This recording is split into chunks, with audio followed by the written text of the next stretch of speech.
Comme chez ses enfants, joie chez les adultes et notamment chez les femmes de Boguiné, département de Mans. C'est que l'eau potable vient mettre fin aux décès et maladies diarrhéiques causées par les eaux de surface et tourner la page des corvées d'eau. Il fallait aller au champ, revenir, aller puiser, faire le rang avant d'avoir de l'eau. C'était difficile. Aujourd'hui, j'ai de l'eau courante. Vraiment, je suis heureuse. Nous sommes satisfaits. Le peuple voulait remercier le président Alassane Ouattara pour le château d'eau. Cette reconnaissance au chef de l'État, à la fois celle de Boguiné, Gongouiné 1, Gongouiné 2 et Gongouiné 3.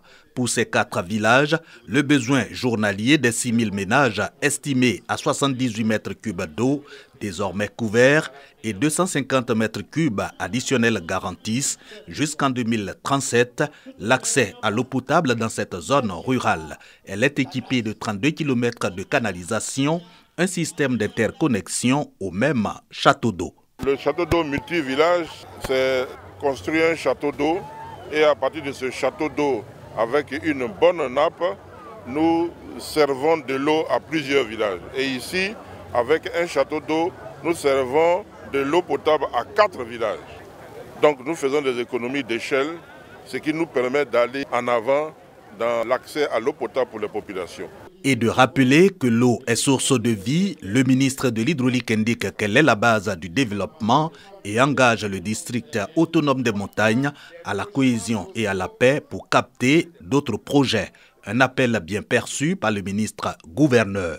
C'est de faire en sorte que ces installations-là, la population s'en approprie, que la capacité de la population soit renforcée avec la formation pour que les comités de gestion puissent veiller sur ces installations. Coût de l'alimentation en eau potable de Boguiné et localités environnantes, 577 millions de francs CFA financés par l'État qui offre ici encore le raccordement social à raison de 10 000 francs contre 165 000 francs CFA.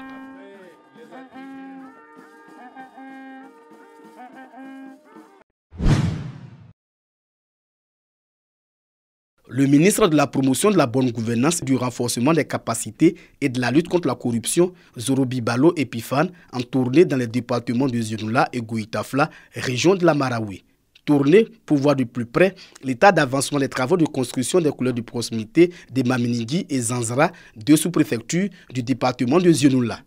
Le ministre Zorobi, accompagné de plusieurs cadres et autorités locales, est allé s'imprégner également de l'état d'avancement des travaux de bitumage de l'axe reliant Zenoula à certaines localités. Ces infrastructures scolaires et routières, des promesses du président de la République Alassane Ouattara lors de la visite d'État dans la Marawi en septembre 2020. Le département de Zenoula était un département complètement enclavé et c'était préjudiciable aux populations par rapport à la circulation des hommes entre les différents villages et entre le département et les départements voisins. Et nous sommes très heureux de constater que les travaux sont bien engagés, ce qui va avoir un impact réel sur le quotidien des populations. Donc à côté des routes, il y a l'école, les collèges de proximité, qui sont des pans importants dans le cadre de la réalisation du programme social du gouvernement. Et nous sommes heureux de voir que les souffrances de nos populations sont en train d'être soulagées par les actions pertinentes du gouvernement. Au cours de cette tournée, le ministre Zorobi a rencontré les chefs traditionnels gourous et la communauté du Nord dans les localités de Manfla, Maminigui, Béziaka, en passant par Zanzara et Zenoula pour échanger sur les infrastructures réalisées en cours de réalisation et les projets futurs dans la Marawi. Il a été aussi question de paix et de cohésion sociale. Nous nous sommes assignés comme seconde mission de parler de cohésion sociale, de parler de réconciliation, de parler de paix. Et le seul langage que nous avons, c'est main dans la main que nous pouvons réussir le développement qui a si bien commencé. Les collèges de proximité de Maminigui et Zanzara seront opérationnels à la rentrée scolaire 2022-2023. En donnant de la lumière au village de Broukro, dans le département de Tiasalé, Thomas Camara, le ministre des Mines, du Pétrole et de l'Énergie, est doublement heureux. Heureux d'électrifier une localité rurale de plus en Côte d'Ivoire, Heureux aussi de mettre en service la mini-centrale solaire hybride qui va alimenter ce village, tout comme celui de Dibikro, autre bourgade du département de Tia-Salé. Grâce à ces sources en énergie renouvelable, ces deux localités bénéficient du courant sans être raccordées au réseau électrique national. Les mini-réseaux solaires apparaissent donc comme une voie d'accélération de l'accès à l'énergie pour cette importante frange de la population en zone rurale. Nous assurons l'amélioration de l'accès à l'électricité en Côte d'Ivoire et traduisons en réalité la promesse du président de la République. Nous voulons exprimer notre reconnaissance et notre gratitude au gouvernement ivoirien qui, dans sa politique de développement de notre pays, a décidé que tous les villages soient électrifiés. Les mini-centrales solaires hybrides installées à Broukro et à Dibikro ont été respectivement réalisées par l'Union économique et monétaire ouest-africaine UEMOA et l'Union européenne. Les deux institutions soutiennent ainsi la politique de transition énergétique engagée par la Côte d'Ivoire. Le pays projette d'atteindre un mix énergétique de 45% d'ici à 2030 dans sa quête de préservation du climat. C'est dans ce contexte de lutte contre le changement climatique, des réductions des émissions de gaz à effet de serre, que l'Europe souhaite promouvoir les énergies renouvelables auprès de ses partenaires.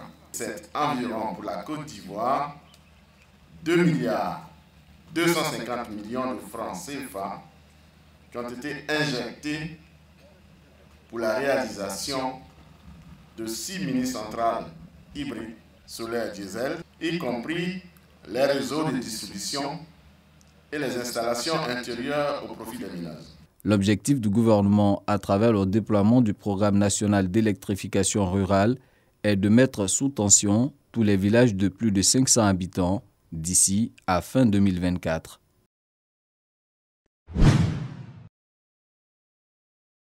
L'accès aux services financiers classiques aux femmes en zone rurale en Côte d'Ivoire reste très limité. Une situation qui ne favorise pas la prise d'initiative chez ces femmes pour la création d'activités génératrices de revenus pour sortir de la précarité. Depuis 2008, l'ONG Care International a mis sur pied les AVEC, Associations villageoises d'épargne et de crédit, un système d'inclusion financière basé sur le modèle de tontine. On a un petit groupe de 30 personnes au maximum. Et au sein de ce groupe, c'est des gens qui ont le même rang social. Parce qu'il faut pouvoir acheter au moins une part par semaine. Nous avions 5 parts achetées. Elle nous apprend à épargner. Elle nous apprend à nous auto-octroyer des prêts. Dans le département de Tahabo, les AVEC connaissent un succès. En 5 ans, 101 associations villageoises d'épargne et de crédit ont vu le jour avec 2275 membres. Ils permettent à des femmes qui ne pourraient pas rentrer dans des banques de pouvoir épargner de l'argent, que cette épargne rapporte un peu d'argent et surtout qu'elle permette d'avoir accès à des crédits. Dans cette localité, productrice de cacao, les AVEC sont devenus des véritables moyens d'autonomisation de la femme rurale. L'AVEC est un moyen pour que les femmes soient autonomes, dont tu prends les crédits pour pouvoir vraiment entreprendre. Et après l'année, vous partagez. Et tu as facilement à mettre 300 000 ou 700 000 pour entreprendre. Alors tu peux payer des bœufs pour élever. Une cérémonie de partage d'expérience est initiée pour présenter aux partenaires publics et privés l'impact des AVEC sur la communauté. Soutenir des femmes, c'est soutenir les ménages des producteurs et favoriser leur résilience en concourant de façon générale à l'amélioration du bien-être des communautés. Les AVEC améliorent les conditions de vie des ménages de ces femmes, pour la plupart productrices ou femmes de producteurs de cacao. Avec l'arrivée de l'AVEC, les femmes arrivent à s'épanouir.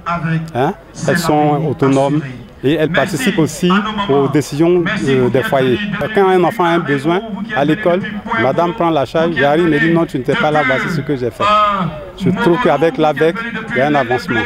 Les membres des associations villageoises d'épargne et de crédit sont formés par Care International sur l'entrepreneuriat, l'élaboration des plans d'affaires simplifiés et la recherche des marchés. 109 activités génératrices de revenus impliquant plus de 2000 femmes ont été mises en place. Ces projets ont généré un revenu de plus de 84 millions de francs CFA.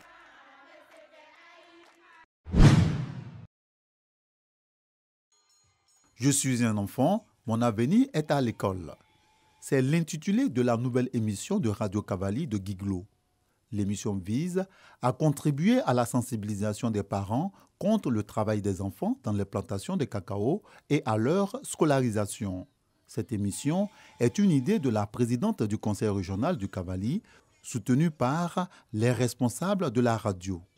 Cette émission est une tribune d'expression des enfants afin d'interpeller à travers la radio les parents sur la nécessité de leur scolarisation pour leur avenir. Dans notre mission, il s'agit également d'apporter la joie, mais d'occuper sainement ces enfants-là. C'est ce que nous appelons chez nous la vie scolaire.